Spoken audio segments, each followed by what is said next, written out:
Hi, this is Catherine Rosa. I'm from Board Game Geek. At SPIEL 2016, I'm sitting here with Richard and Jane Denning from Medusa Games, and we're here to talk about Nine Worlds. Hello. So please tell me about the game. So Nine Worlds is a game based in the Norse and Anglo-Germanic sort of mythology. So you see before your board in which the Nine Worlds, some of which you might recognise from the Thor movies and so on. Valhalla, so Asgard and Midgard and Valhalla and so on. And the players represent the gods or deities or the heroes of one of the worlds, which is represented on the board by these avatar pieces here. These gorgeous pieces with these beautiful engravings. So you might be Odin, for example, or Beowulf in the case of Earth. So you're representing one of the gods. These are your followers or your armies, and the idea of the game is essentially to take control of as many of the worlds as possible. So you're conquering the other gods. Conquering the other gods and conquering the other worlds. Those are the pieces. So Jenny, you can talk about how the game works?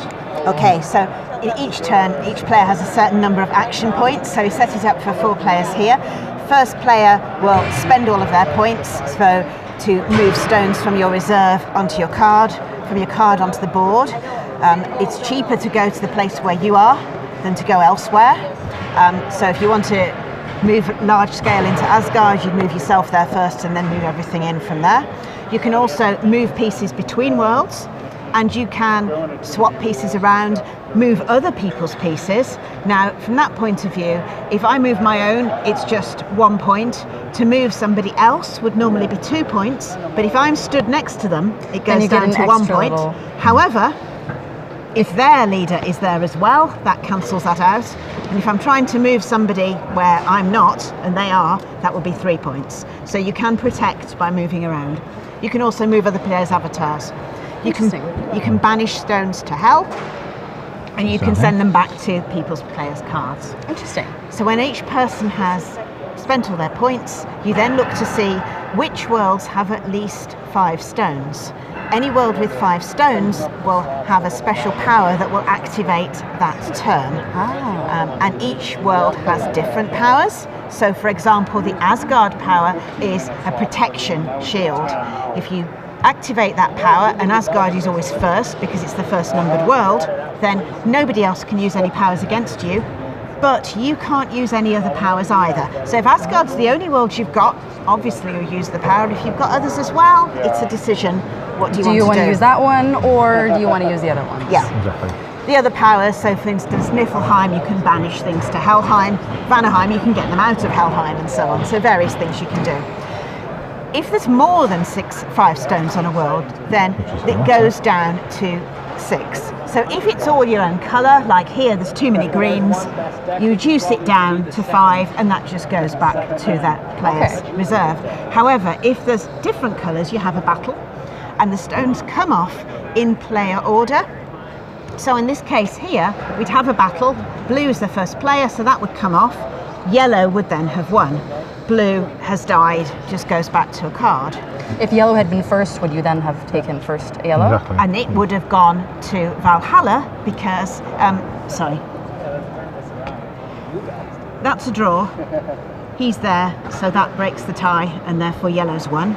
The yellow person has come off in a battle and won. They're the victorious dead. They get to go to Valhalla. Of course. So to get to Valhalla, you have to win. And you have to be the first one as well to fall. So if you lose lots of stones, only the first one gets to Valhalla. After that, all the bold powers are used, and then any stones in Valhalla come back to the player's home world. That's important because if you lose control of your home world, you have less action points to spend in the next round. So by having things in Valhalla, it also makes it harder for the other players to take your home world from you because they're going to come back. When everything has gone through, you then look to see who is going to be first player next turn. And you do that by saying who has the most stones on the board, and if that's a draw, you then say who has the most worlds that they control. Failing that, it's then who is in Asgard or who is in Vanaheim, and so on. Being first player is not all that good because you do your stuff, then everybody else gets in the way and does other things. Same with the battles, you come off first, but you also get more action points to spend. So it's a balance. So it balances itself out. So once all that's happened, on certain turns of the game, this is the turn marker.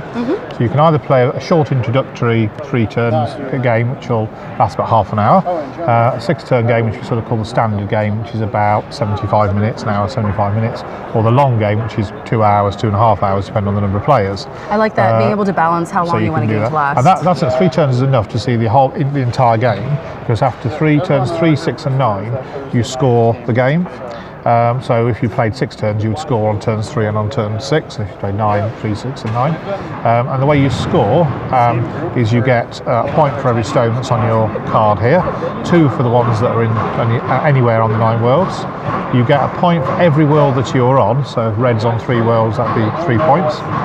You get 5 points for worlds which you control. So in other words, there are more stones. You've got more stones than anybody else, and you would get 3 points if you were tied for control of a world, such as has happened there. Yeah. You get minus points if you've got stones anything in Helheim, and points just in reserve. These stones are worth 0.